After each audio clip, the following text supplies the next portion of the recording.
Assalamu alaikum wa rahmatullah. Auzubillah min shaitanir rajim. Bismillah rahman rahim. My dear conference attendees and viewers, my name is Salman Sajid, and I currently serve as the creative director for Al-Islam.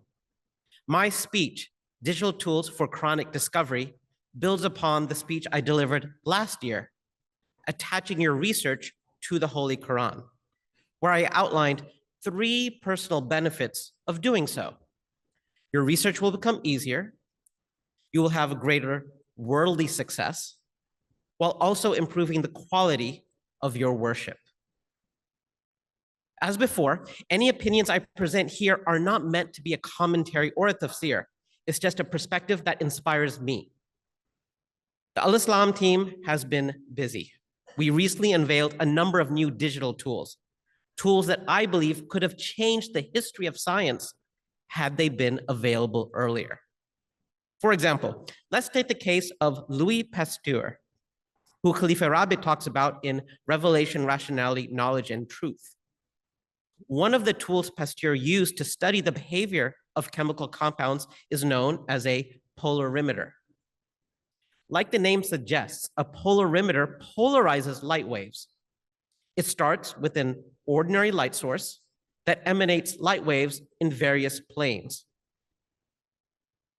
An optical filter acts like a gate, only allowing through light that is traveling along one specific plane.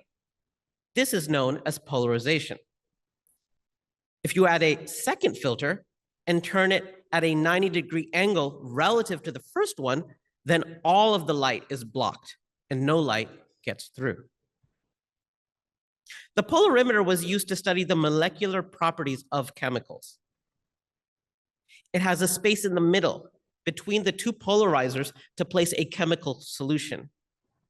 But what confounded Pasteur was how, for no apparent reason, different solutions of tartaric acid would bend the light waves in the polarimeter enough so that some light made it through to the second polarizer, while some solutions of tartaric acid would not.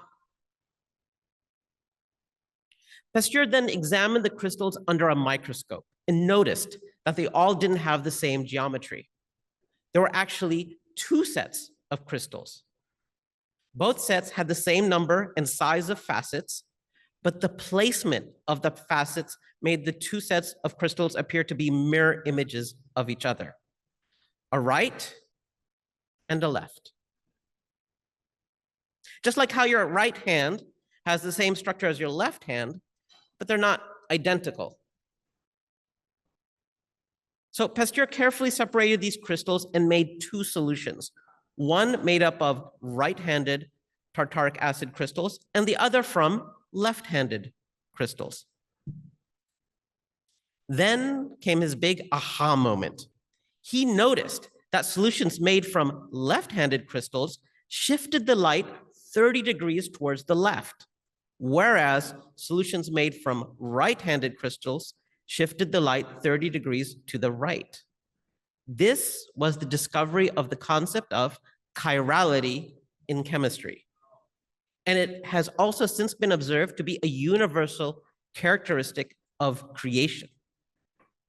So the scientific world made this discovery in 1848, despite the polarimeter being available since 1816.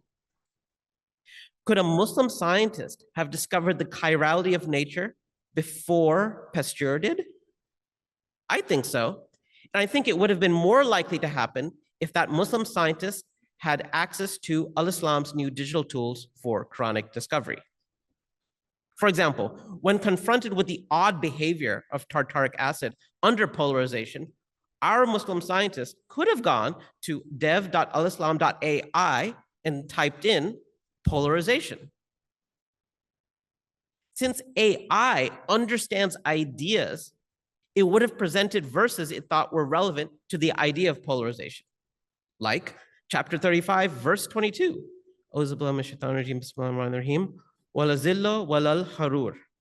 Nor the shade and heat.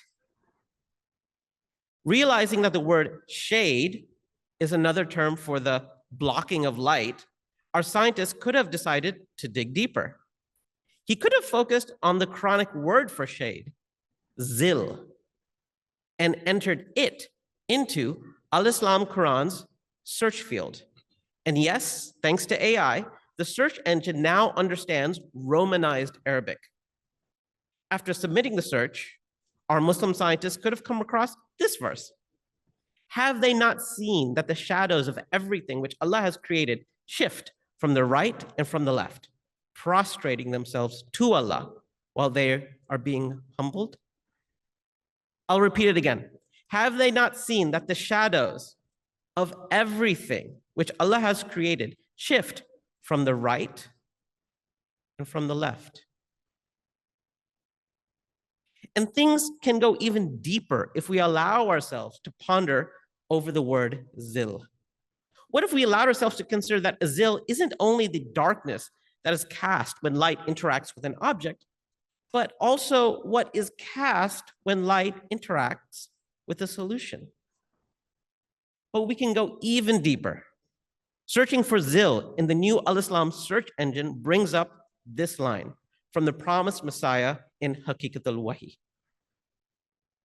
Indeed, our prophet is Khatam al-Anbiya. There's no prophet after him other than the one who is illuminated with his light and whose advent is a zil of his advent.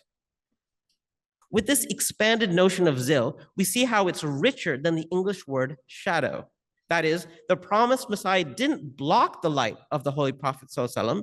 Instead, he perfectly passed it through without any adulteration or reduction.